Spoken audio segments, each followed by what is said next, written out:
Welcome to Introduction to Islam. The purpose of this class is to provide an introductory structure, an introductory study of the structure, beliefs, and practice of the religion of Islam. One of the things that we'll try to make clear right at the beginning of this class is that Islam is both a religion about a movement, historical movement that we're all perhaps familiar with to some degree, but more importantly for our purposes, it's the story of how a people who had no book of Revelation came to regard themselves as a people of the book. This is the expression they'll use repeatedly in their own self-designation. How a people, in this case on the Arabian Peninsula, came to have a book called the Quran, which they believe represents the highest expression of God's will. So part of this class will involve not only more or less your standard introduction to Islam historically, the rise of it, the key features and figures in the religion, but also a very careful study of the Quran. We'll spend a lot of time actually studying the Quran, looking at key verses and passages in the Quran, and by the end of the course we will have covered a lot of the major texts in the Quran so that when you get through with the class, you not only have a clear view of the beliefs of Muslims, but also a good working view of the Quran, what's actually taught in the Quran. Muslims are famous for quoting the Quran in various situations when in fact they're not quoting the Quran. So it's very helpful to having read the Quran enough so that you can know whether someone quotes something to you, it's actually in the Quran or not. So what we'll do, each time we'll begin with, each lecture will begin with at least one or two what I call great Quranic passages. And so before we even start our formal lectures, I do want to begin with our first Quranic passage. So if you could turn in your Quran to Surah 59, 23, and 24. Now, immediately that seems like a strange thing to say. Surah 59, Ayah 23. The Muslims do not speak of their Quran in chapters and verses the way we do. We talk about the Bible and we divide it into chapters and verses, and they have a similar type thing. The Quran is divided up into what we would call 114 different chapters and thousands of verses, but they, rather than using the word chapter and verse, which to them is a static kind of designation, they prefer the term surah and ayah. The word surah, as you'll come to see as we develop the course, is a word which means step or gradation.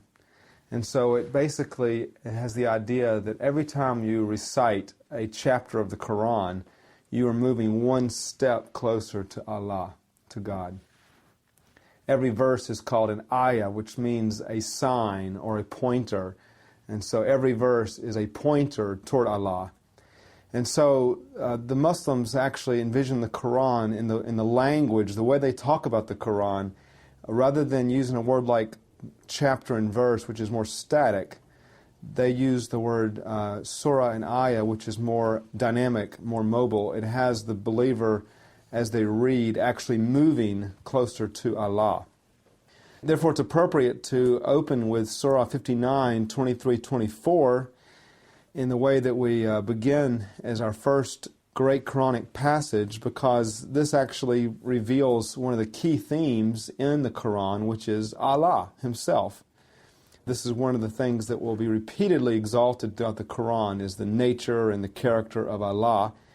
And so I'll begin by reading Ayah 23 and 24 of Surah 59. He is Allah, than whom there is no other God. That's beside whom. That's what it means there. Beside Him, there's no other God. Sounds very familiar to biblical language there. The Sovereign Lord, the Holy One, peace, the Keeper of faith, the Guardian, the Majestic, the Compeller, the Superb. Glorified be Allah from all that they ascribe as partners unto Him. He is Allah, the Creator, the Shaper out of nothing, the Fashioner. To Him belong the most beautiful names. All that is in the heavens and the earth glorifies Him, and He is the mighty, the wise. Now that passage, as you readily will recognize, list a number of names or descriptions of Allah. If you go through the entire Quran, you'll find that at least symbolically, I think there's actually more than that, but they have symbolically said as a community that Allah is given 99 beautiful names in the Quran. And here you have a good list of them right here. You'll notice the phrase says, "To Him belong the most beautiful names." So Muslims in the marketplace, if you're in any Muslim city throughout the world, you'll see Muslims holding in their hand a little string with 33 beads on it. And it's a little thing they call a subha, S-U-B-H-A, a subha. And a subha is essentially a prayer chain, or prayer beads. If you have any background in Catholicism, you'll of course know that Catholics often will have prayer beads. The Catholics, it's widely believed, though there's some dispute over this naturally, but the Catholics, it is believed, actually observe this practice from the Muslims. This is something we believe the Catholics actually got from the Muslims rather than the other way around. Though that's a matter of some dispute. But the subha generally will have 33 beads on it. In every bead, you will announce one of the names of Allah. And if you go around the subha 3 times successfully, then you will have recited all 99 names of Allah.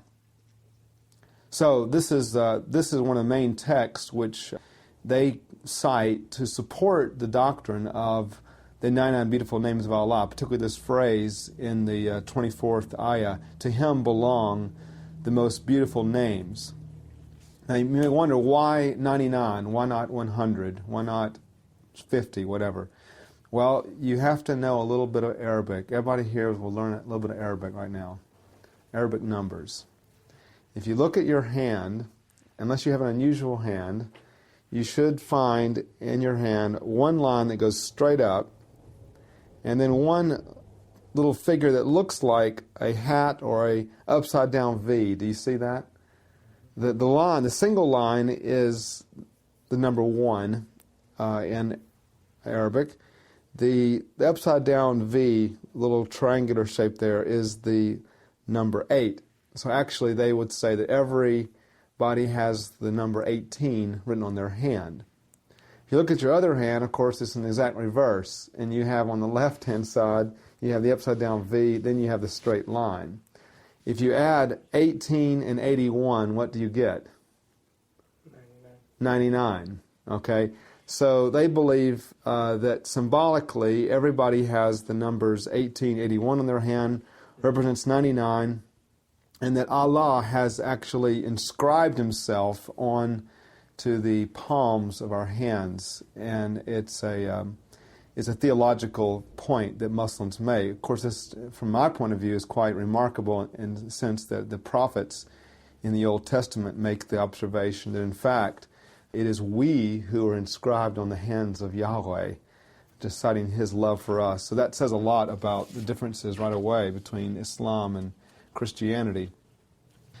But if you take time to look at the 99 beautiful names, and I have them here before me, we won't take time to look at all of these, but if you were to go through and look at the names of Allah, for example, the compassionate or the merciful, the Holy One, the King, the Peace, the Protector, the Mighty One, the Fashioner, the Forgiver, the Dominant One, the Provider. These are all descriptions that we would find quite in keeping with Christian belief. There are very few of these which we would scratch our heads at and say, this is something that's inconsistent with what we would say about God. I think what I would say about the 99 beautiful names of Allah, having studied them, is not so much what do they say about God that we would disagree with in the case of the names or descriptions of Allah, but what amazes me is what they leave out that we would find very important for us. The whole idea of God as Father, for example, is not something that appears in the 99 beautiful names of Allah. He doesn't have that kind of relationship with His people. Obviously not the Father of our Lord Jesus Christ either. So there's some major differences there, but I would say more by omission than by what's included in the 99 beautiful names of Allah. So that text is one that we will use to kind of start off our first lecture. Now, why do we want to study Islam? What is the context which brings us to a class like this? If you look on the handout which describes the growth of Islam and Christianity in the 20th and 21st centuries, you can see some remarkable reasons why Islam deserves a particular attention for Christians today. One of the things that you often hear discussed a lot is whether or not Christianity or Islam is the fastest growing religion in the world. You hear frequently on websites and popular publications that Christianity is growing at twice the rate of Islam, etc. Well, I think we have to be more careful in analyzing this data to understand how we actually talk about religious growth in this field of study.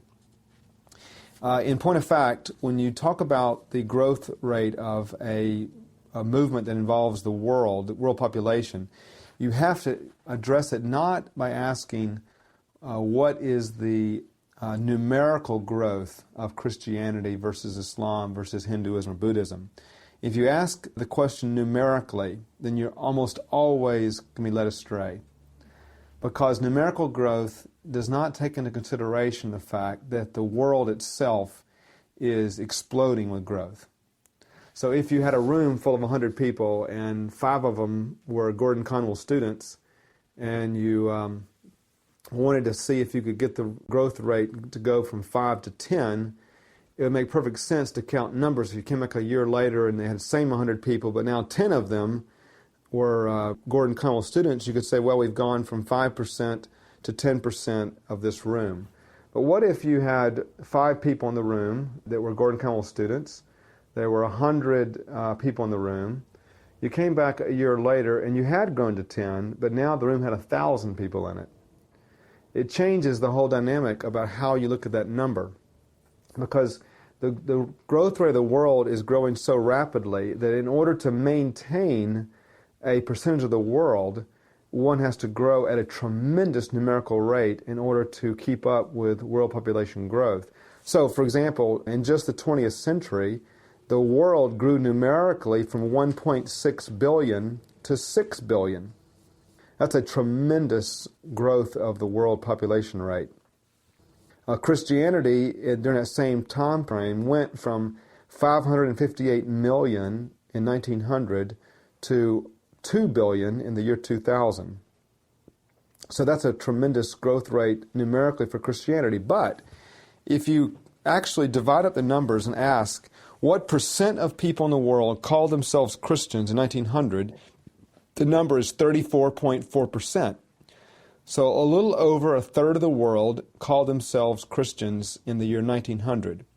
And even though we grew from 558 million to 2 billion, in fact, we actually, a slightly less percent of the world calls themselves Christians, 33.2, still roughly a third of the world, but actually slightly less than the year 1900.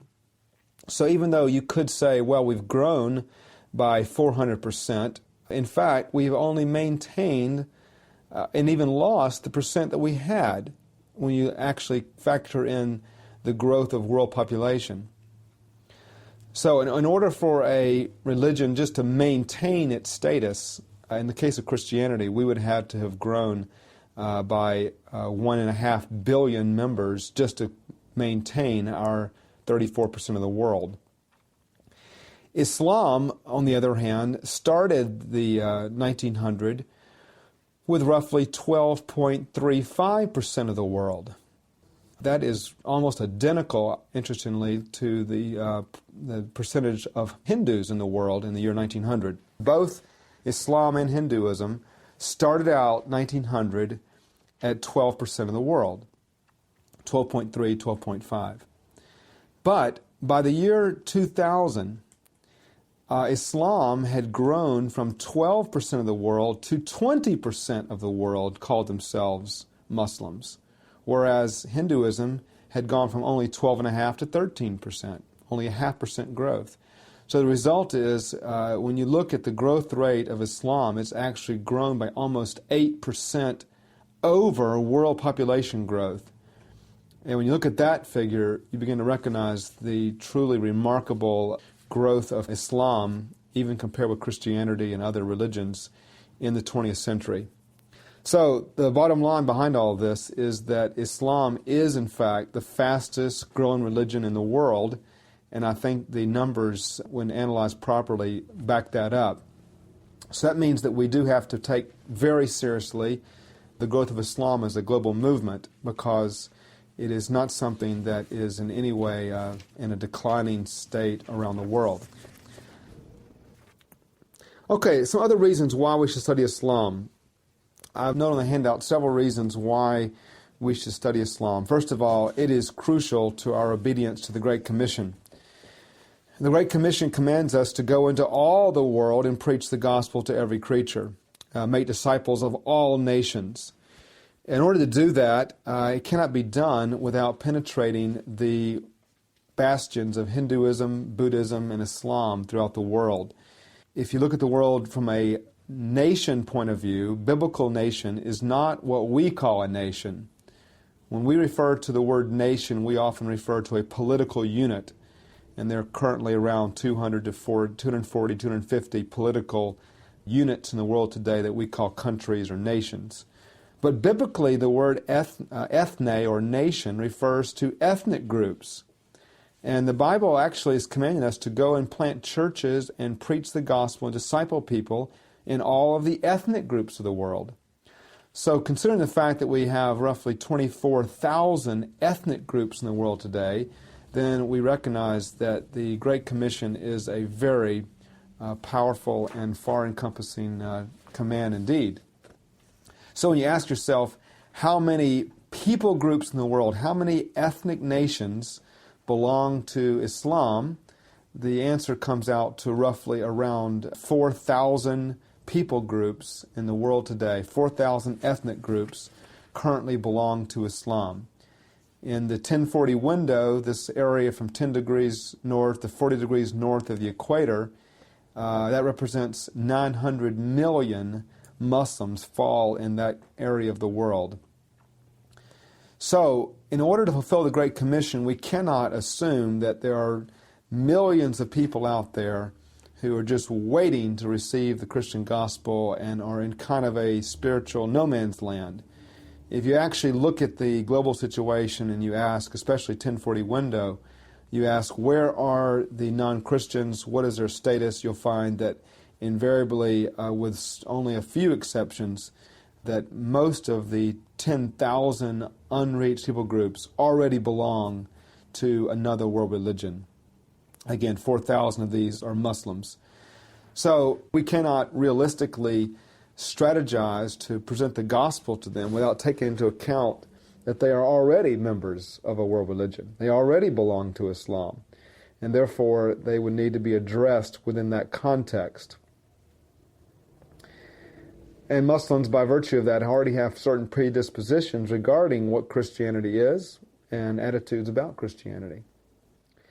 So that's the first major reason. I think it's critical to obey in the Great Commission today to understand a religion like Islam, especially in light of its growth. The second major reason is, of course, that we are now living in a global village. One of the most dramatic changes in the last 100 years has been the changing immigration rates into North America. As you may know, the United States throughout the 18th, 19th century had massive immigration patterns from European countries primarily. They came from people groups that, for the most part, had Christian origins, either Catholic or Protestant, or Jewish origins. This has now completely changed. Our country passed laws in the 20th century which changed the legal restrictions on who could immigrate into the United States, and now we have a policy which allows the same quotas for all parts of the world. The result, practically speaking, however, has been an explosion of Asian peoples that have migrated into the United States. So, for example, since the 18th and 19th century, the number one religious group in America after Christianity was, of course, Judaism. Many, many large cities in America have large Jewish populations. But as of the year 2000, for the first time in American history, Islam now matches the numbers of Judaism in America. So that means that Islam is represented in a very significant and growing way in these immigration patterns in America. This would also apply to a lesser degree from Hindus and Buddhists who are also migrating into the country. By the way, if you ever go to New York City, everyone should visit Ellis Island, because that's now a museum which shows you, you can actually visually see a number of wonderful graphics they have there, physical graphics of showing the immigration patterns into the U.S. And you can see the European immigration is off the charts, 18th, 19th century. In the 20th century, especially after 1950, 1960, the Asian people groups were off the chart. So the face of our country is, in fact, changing. By the way, the recent, that just completed the census of Boston, Boston now is legally now, by the U.S. government, acknowledged as no longer a predominantly white city, right here in Boston. So it's true, happening around the country. For the first time in the history of the Boston census, there are now more non-white residents of Boston than white residents in Boston. This has been demonstrated all over the country.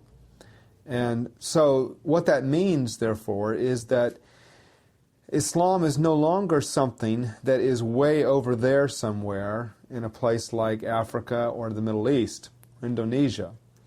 In fact, Islam is now right in our midst. We have Muslim neighbors, Muslim friends. They go to school with us. They work with us. We do business with them. They are now in elected offices across our country. So this is important just in terms of the context that we're in as Christians right here. Even if you never go overseas or never get involved in mission work, you'll be meeting Muslims. In fact, they say that this generation is the first generation to grow up that will be intimately acquainted with friends who are members of major world religions like Islam, Hinduism, Buddhism. In my parents' generation, people like or beliefs of Muslims or Hindus or Buddhists, something you read about or you studied in a class like this, but you didn't actually know any Muslims. You know, I actually grew up in a Jewish part of Atlanta, so I grew up in a community completely surrounded by Jews. And so I grew up in the context of a Jewish part of Atlanta, but I never actually met a Muslim or a Hindu or Buddhist until much later in my life. Today, that's highly unlikely. If you go to any grammar school in America and you actually look at those schools, you'll find increasingly that young Muslim boys and girls, Hindu boys and girls are right there in the seat next to your own children. And so that's a global village dynamic that's happening that makes it even more important that Christians are aware of what Muslims believe. Thirdly, Islam, of course, is a window to the uniqueness of our own faith. I think one of the best ways to understand Christianity is actually to take time to study Islam or Hinduism, Buddhism, another religion. It's like, really, how do you learn English? People often say they never really learned English until they studied Greek. Because when you study Greek or another, even a modern language, you finally begin to see things about your own language that you never thought about.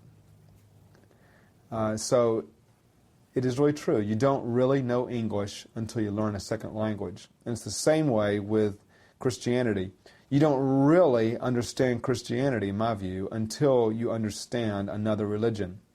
Because you begin to see how other religions deal with similar problems, how they have very different perspectives on a number of issues, how they resolve theological issues, which the gospel also addresses, brings in a bold relief what makes Christianity similar to and what makes it dramatically different from the Christian faith.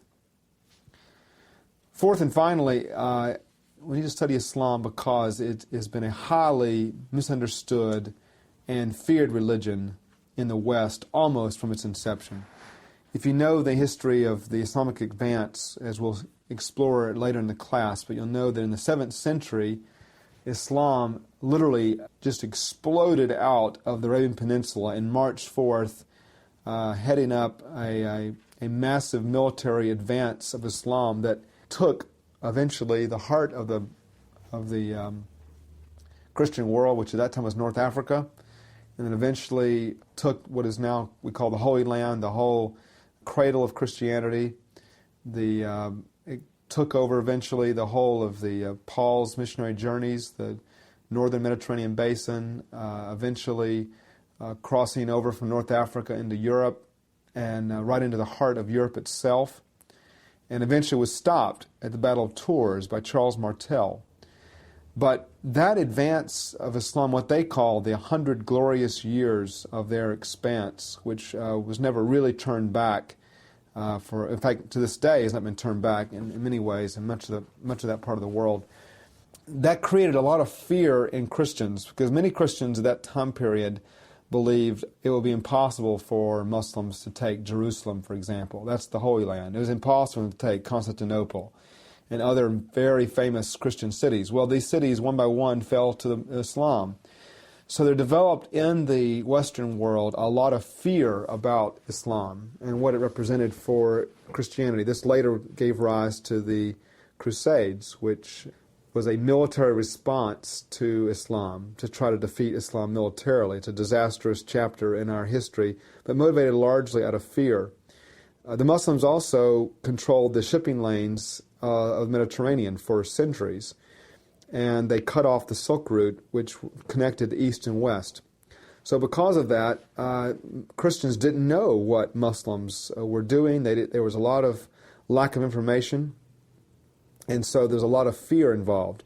Even by the time of the Reformation, Martin Luther, in much of his writings, he reflects and talks a lot about the fears that people have about Islam. There were, in those days, and days of Martin Luther, the Muslims actually outnumbered the Christians in the 16th century. So it was by no means assured that Christianity would retake the initiative as it actually did numerically in the 16th century. So the result has been a long-standing misunderstanding regarding Muslims, what they believe, what they look like. In the modern period, with the rise of terrorism in the Muslim world, this has further contributed to a lot of stereotyping in the West about what a Muslim does, what they're like. If you interview people, as has been done, and you ask people in polls, what comes to your mind when you hear the word Muslim? People will say things like, somebody in the streets throwing rocks, somebody bowing down in the prayer formations we'll look at later in the course. A woman dressed in a complete black chador, all you see is her eyes or something.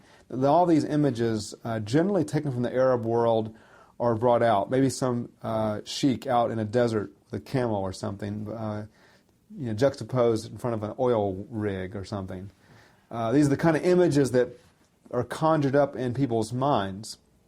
And interestingly, just to flip the coin, if you go to the Muslim world and you go and ask you, what is a Christian like, or what comes to your mind when you say the word Christian, similar distortions are brought out. Oh, it's a wealthy person from America.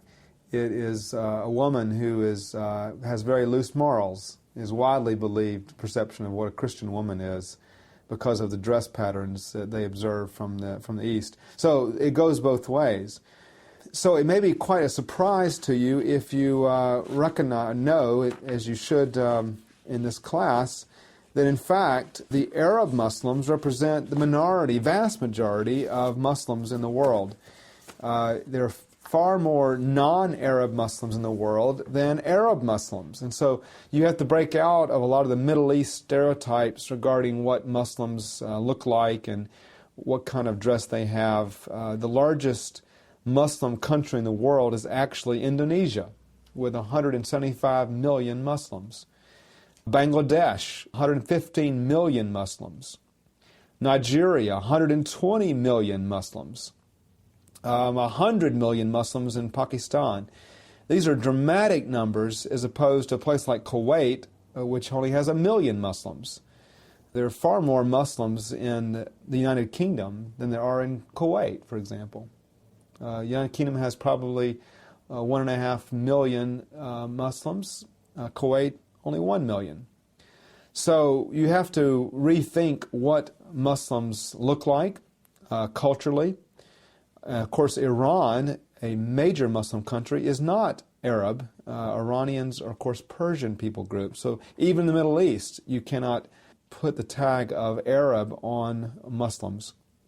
And then you have countries like India, where even though Islam is a minority religion, even India has 110 million Muslims in it, and especially in the north.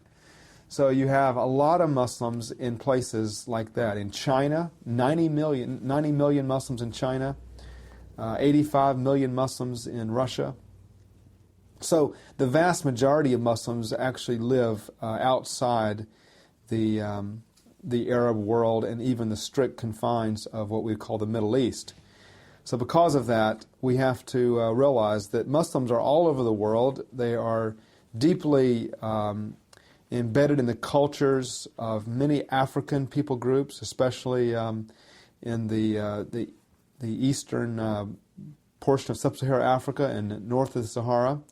You have Islam well entrenched in places as far east as Indonesia and China, even in Japan, as well as in the West, places like America and in Latin America. So Muslims have made their presence known around the world, even though they have this cultural center in the Arabian world that we're so familiar with. Okay, let's take a few more minutes to look at another passage from the Quran and say a little bit about the historical background in Mecca, and then that'll be the conclusion of our lecture for today. The second great Quranic passage that we want to look at is taken from the 57th surah, ayah 1 to 4. And I'll again take a moment here to comment a little more on the Quran. We talked already about the reason for the words surah and ayah. This passage is a very important passage, and I want to just also make the comment about how every chapter in the Quran, except for one, begins. But let's begin first by reading this chapter. It actually begins in the name of Allah, the Compassionate, the Merciful. All that is in the heavens and the earth glorifies Allah, and He is the Mighty, the Wise. His is the sovereignty of the heavens and the earth. He quickens and He gives death, and He is able to do things. He is the first and the last, the outward and the inward. He is the knower of all things. He it is who created the heavens and the earth in 6 days. Then He mounted the throne. He knows all that enters the earth and all that emerges from it. He knows all that comes down from the sky and all that ascends. And He is with you wherever you are, and Allah sees all that you do. Now this particular surah is known by the word, the title iron. And if you notice in your Quran, every chapter, every surah in the Quran has a name. Just like we have names for our books of the Bible, they have names as well. But the difference is quite significant. The reason usually the Quran is simply cited Surah 57, 1 to 4, Surah 59, rather than the name of the chapter or the name of the surah, is because it doesn't really have the significance.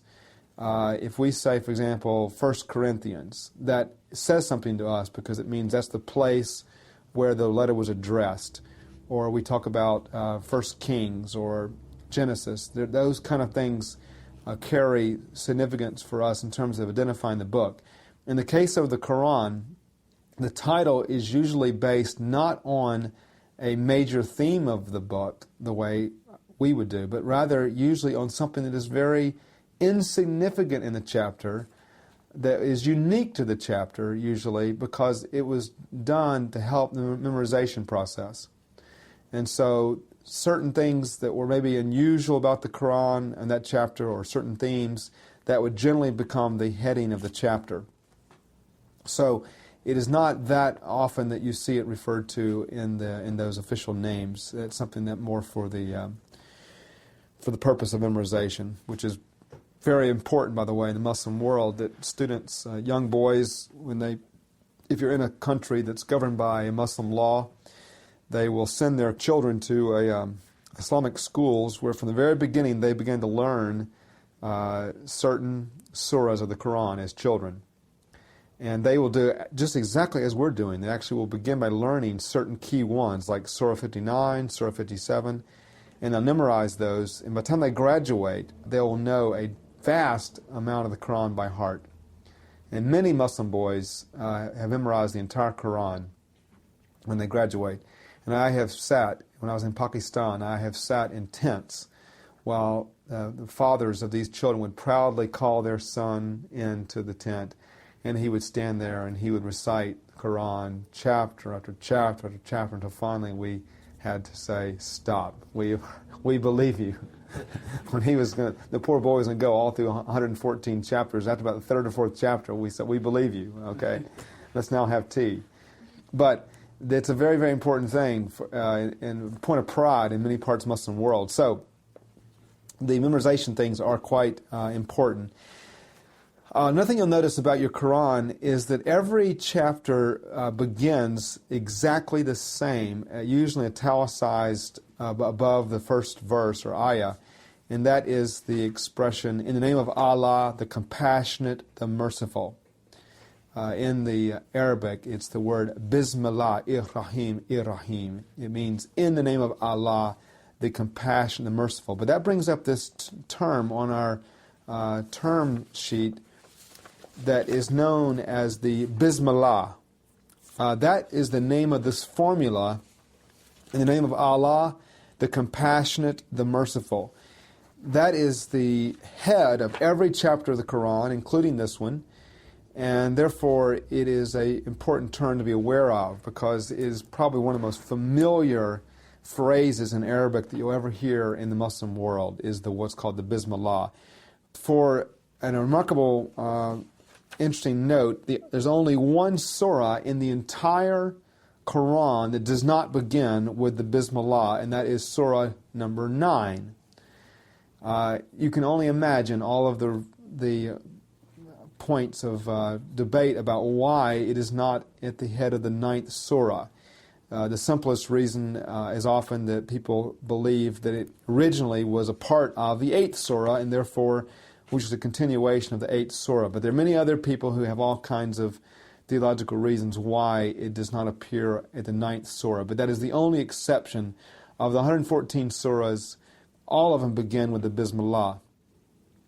The other point to notice that is found on 24 of the 114 surahs, it will begin, the first 2 or 3 words will be something that will appear completely cryptic in any translation you have. If you look at your this particular chapter, for example, and many, many others, you'll find a number of little cryptic words. The most common one is one ta-sin, T-A-S-I-N, or alif lam ra, alif lam mim, ha mim. These are all examples of these. People, of course, always ask, what do these mean? These are untranslatable, cryptic things in the Arabic. And the answer is, nobody really knows for sure what they mean. Again, it's probably functions the way the cryptic phrase in the Hebrew, the expression silah, it functions the exact same way. If you read some commentaries on the Hebrew Bible, the Psalms, they'll say with great confidence, the word silah means so-and-so, so-and-so. The other more honest commentaries will tell you, we have no idea what this means. This is basically good guesswork. In the same way, Arabic scholars that are honest will tell you they have no idea what these cryptic phrases mean. It is probably, like in the Old Testament, directions for how that particular surah was to be chanted, how it was to be spoken in certain ways or patterns. And you'll find in the writings, for example, they'll refer to the Hamim surahs, because there's 7 surahs that begin with the cryptic beginning Hamim. And so they'll refer to these in a group. And so this kind of thing is probably the background to it. It shows the poetical background. This material is very rhythmical, very poetical. It was often used for chanting and singing and recitation. And so it is not surprising, especially in light of the Old Testament, the similar type things, that you have some of these type indications present, but apparently it is lost to our knowledge, and we don't know yet at this point for sure what it means. That's never been discovered. In this particular surah, there's something else on here that we need to focus in on. In many ways, you have similar things to what we found in Surah 59. You have more titles of Allah, His sovereignty, His ableness. He's the first, He's the last, the outward, the invisible, the knower of all things.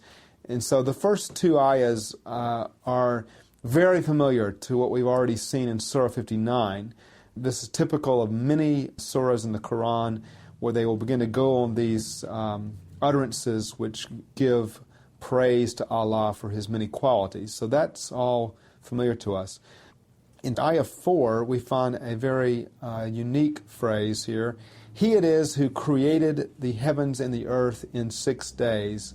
Then He mounted the throne. Now we will spend a lot more time on the creation motif, but the Muslims agree with the biblical account that Allah created the earth in 6 days. They accept the creation of Adam. They have different ways they talk about it, but essentially the basic framework is very similar.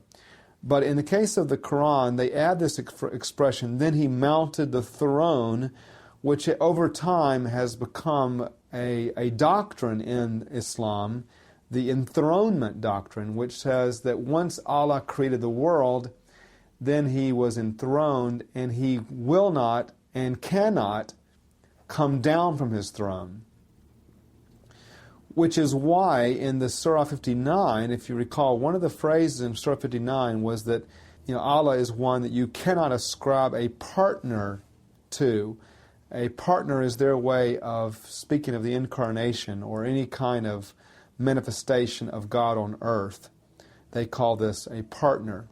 And so the idea of Allah transgressing the heavens and breaking into the human realm through, for example, incarnation is utterly considered to be heretical and absolutely, in fact, for Muslims, it is the unforgivable sin to say that God has a partner or God has an incarnation. They call this the doctrine of shirk. So already we're seeing that the Muslim theology is beginning to be developing here, that Allah is the creator, but He is not the redeemer in the way that Christian doctrine would accept it.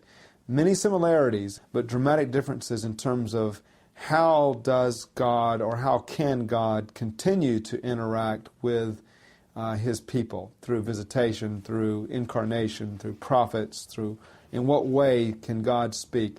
We'll see some dramatic differences between Christian and Muslim views of revelation. For the Muslim, we'll see it never rises above the Quran. The Quran is the highest expression of revelation in the Muslim worldview. Whereas in Christianity, of course, it is the incarnation.